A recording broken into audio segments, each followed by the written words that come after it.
reinforcements have arrived.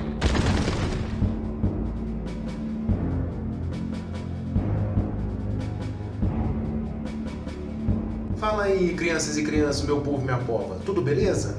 Aí nós de novo para mais uma jogatina de Red Alert e agora nós vamos de soviéticos. Tanto é que vocês vão ver minhas unidades em vermelhas. Antes eram azuis, por causa que eram aliadas, agora nós estamos jogando com os soviéticos. E além disso eu vou continuar o tema do vídeo passado, que é sobre a participação feminina na Segunda Grande Guerra Mundial. Mas antes, senta o dedo aí no like, na inscrição, para dar aquele engajamento da hora para nós. Firmeza? Então vamos lá. No vídeo passado eu falei sobre as mulheres que participaram sobre a Segunda Grande Guerra e falei bastante das soviéticas. E agora que minha missão tem o suporte de aviões do modelo Yak, que são esses que vocês estão vendo aqui na tela, eu vou aproveitar para falar das bruxas da noite. Aqui, explicando melhor para vocês, no lado soviético nós temos os aviões Yak, que são os melhores para combater a infantaria, porque eles são armados com metralhadoras. Mas também, mais para frente no jogo, nós temos os MiGs, criados originalmente na Segunda Guerra Mundial pela Russian Aircraft Corporation. Sim, falei inglês e ainda meio ruim, imagine vocês no russo, né? Vamos ficar com o inglês mesmo. Os MiGs, eles são bons para atacar bases e infantaria blindada. Cavalaria, tanques, nós temos muitos tanques e alguns caminhões V2 que eu vou explicar para vocês no outro vídeo, ele será o tema do nosso próximo vídeo. Mas, enquanto aqui nós temos o Yak e o MiG, na vida real o protagonismo ficou com o 588º Regimento de Bombardeiros especializados em ataques noturnos. Esse esquadrão foi composto em 100% por mulheres, desde obviamente as pilotas e as navegadoras, até as que reabasteciam, remuniciavam com bombas e reparavam os aviões. Esse esquadrão foi liderado por Marina Raskova. Vocês estão vendo a bio dela completa aí na tela. Ela foi a primeira mulher a pilotar e navegar com relativo sucesso em um pouco mais de 26 horas de voo, 6.000 quilômetros de distância. E aí vocês estão vendo o mapa do trajeto e a data que foi realizada esse voo, conhecido como Rodna, ou Pátria no idioma russo. Essa mesma pilota, que é a Marina Raskova, usou sua influência e seu sucesso no voo Rodna para convencer Joseph Stalin a autorizar o ingresso de mulheres na aviação de guerra. E só um detalhe, ela conseguiu isso com seu histórico bem sucedido, claro, mas nós não podemos nos esquecer que a União Soviética não era bem desenvolvida ainda e não tinha um armamento bélico capaz de fazer frente aos nazistas. Logo, os líderes soviéticos, e Stalin inclusive, já previa muitas baixas masculinas. E com isso, Stalin se apropriou politicamente desse momento para autorizar as mulheres irem à guerra de maneira irrestrita. Então não foi um pensamento de equidade de gênero, foi uma necessidade histórica. E os aviões que elas usavam, diferentemente dos Yak e do MiG, que existia na vida real e tem aqui no jogo, que era tecnologia de ponta para a época, elas usavam os Polikarpov PO-2, aviões biplanos, com capacidade para 2 pessoas, a pilota e a navegadora, e até 260 kg de carga. Eles eram construídos com materiais, vejam só, de lona, o gaze, armação de madeira e apenas o motor era metálico. Ou seja, elas ficavam virtualmente invisíveis aos radares alemães, mas os aviões eram umas cascas de ovos, eram muito frágeis e as pilotas ficavam muito vulneráveis. Além disso, elas voavam em baixíssimas altitudes e nem levavam paraquedas. E não só porque voavam baixo, como também nem precisava, porque o avião não comportava muito peso. E era uma missão em que elas precisavam de 100% de sucesso. Então, quanto menos carga elas levarem, tipo paraquedas ou armas, em caso de queda do avião, em abate do avião pelos nazistas, melhor era para o sucesso do voo.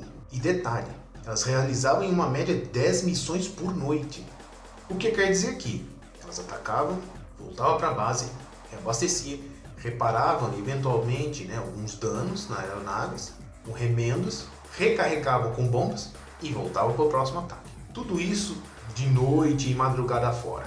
Mas por que elas ficaram conhecidas como bruxas da noite? Bem, isso se deu porque elas voavam de noite, claro. E não só por causa disso, como elas causavam terror sobre as tropas nazistas, já que era difícil prever os ataques, porque eu já falei aqui que os aviões não eram facilmente detectáveis pelos radares, porque voavam baixo e não era feito de metais. Além disso, as missões de noite e madrugada não possibilitavam o sono dos soldados. E os relatos diziam que a chegada do esquadrão era identificado, prenunciado com o barulho do vento cortando as asas dos aviões. E isso fazia lembrar as vassouras de bruxa voando. Quando eles identificavam o ataque, aí já era tarde demais para armar a defesa. E aí que esses até então bravos heróis soviéticos, de acordo com os nazistas, eram os inimigos mais ousados. A situação ficou pior ainda, entre aspas, quando eles ficaram sabendo que não eram heróis, eram heroínas. Eram mulheres pilotando aviões. Aí o cenário piorou. Eles estavam perdendo para mulheres. O moral foi lá embaixo. As mulheres que na Alemanha eram proibidas de lutar, na União Soviética eram heroínas e estavam dizimando bases e infligindo baixas pesadas do lado nazista. Gente, o Lito do canal Aviões e Músicas traz uma curiosidade dos confrontos. Os nazistas tinham uma forma de tentar frear os ataques das bruxas da noite utilizando holofotes e armas antiaéreas. Eu vou pôr algumas fotos de armas antiaéreas para vocês aqui. Muito bem, sabendo disso, o que as bruxas da noite faziam? Elas utilizavam uma artimanha, que era voar em esquadrão de 3 aeronaves, sendo que 2 desses aviões voavam na claridade mesmo dos holofotes, bem explanando geral, para chamar a atenção, enquanto o terceiro avião ia na surdina, descarregava as bombas e trocava de lugar com a outra pilota, e assim sucessivamente, até que todos os 3 aviões faziam ataque. E como elas faziam isso? A pilota que fosse atacar, ela desligava o motor. Vejam só, desliga o motor, o avião plana, fica pior ainda para saber onde que está o avião, e aí, com um toque no ombro da navegadora, a pilota ia lá, pimba, soltava as bombas. Aí tinha coragem, hein? Bombardeiro, avião planando, motor desligado, lutando contra nazistas. Infelizmente, nem tudo são flores. As baixas da Bruxas das Noites giravam algo em torno de 35% a 50% do total. É difícil saber ao certo, pois os dados do exército soviético não eram muito confiáveis. E além, claro, da ideia de não fazer das mulheres um exemplo de sucesso, para não ofuscar o brilho heróico dos homens. Voltando aqui no jogo. Yes, sir.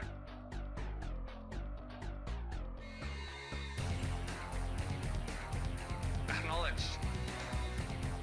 Acknowledged. Affirmative. Acknowledged.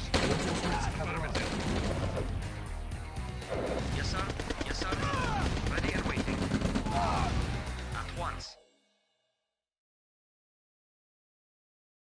Yes, sir. Acknowledged. Acknowledged.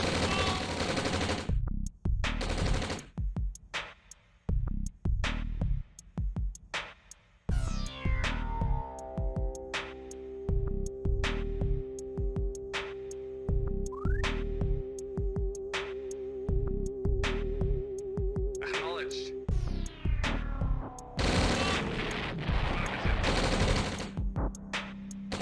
Acknowledged. Very well. At once, of course. Reporting. Yes, sir. Yes, sir. Very well. At once. Affirmative. Very well. Agreed. Awaiting order. Affirmative. Ready and waiting. Agreed. Very well. Yes, sir. Affirmative. Acknowledged.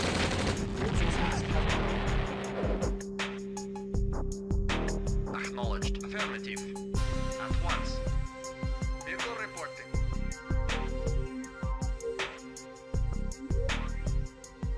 Acknowledged. Reporting. Affirmative. Affirmative. Reporting. Acknowledged. Mission accomplished. É isso, gente. Espero que tenham gostado do vídeo e não se esqueçam do like, hein? Aproveitei para trazer algumas curiosidades e fica aqui uma última reflexão. A ideia de fazer com que as mulheres sejam menosprezadas, tanto pelos partidos nazistas, a princípio, que não sabiam que eram mulheres, e pelo par dos soviéticos também, que quiseram ofuscar e até mesmo escondê-las da história, uma ideia de que as mulheres são menosprezadas sistematicamente e diminuídas em muitos dos casos, como é esse emblemático das bruxas da noite, serem vítimas de um apagamento sistemático da história. Também é uma forma de banalizar o mal. Lembra da filósofa Hannah Arendt? Pois então, ela vivenciou os horrores de guerra e, como jornalista, cobriu o julgamento de militares nazistas. Esses julgamentos eram excepcionais, porque a guerra e seus horrores nunca foram experimentados na história humana, e os crimes cometidos inexistiam em códigos penais até então dos países. E essa situação a fez pensar em como o mal é tão banal e o porquê das pessoas o aceitarem. Além do mais, como condenar alguém nessa circunstância? Lembrando que ela cobriu um dos julgamentos mais emblemáticos, que foi do oficial tenente-coronel Adolf Eichmann, o organizador do campo de concentração e oficial da Schutzstaffel. Na ocasião, ele afirmou que só cumpria ordens.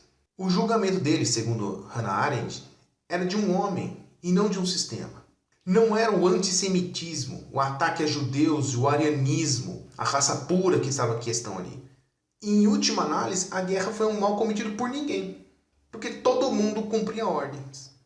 E diante disso, ela reflete que desde Sócrates e Platão, o que nos tornaria humanos é pensar por si e consigo mesmos. E se Eichmann não foi capaz de pensar por si mesmo, então sequer ele era humano. E se não era humano, não era capaz de juízos morais. Forte isso, né, pessoal? Dá para pensar bastante sobre isso aí. Bom, eu fico por aqui. Vou me despedindo de vocês, alertando que o próximo e último vídeo dessa série de Red Alert será sobre uma tecnologia nazista apropriada tanto pelos aliados quanto pelos soviéticos. Esses mesmos soviéticos que foram os primeiros a saírem do planeta Terra e chegarem ao espaço. Mas isso é uma história para o próximo vídeo. Até mais, pessoal. Valeu!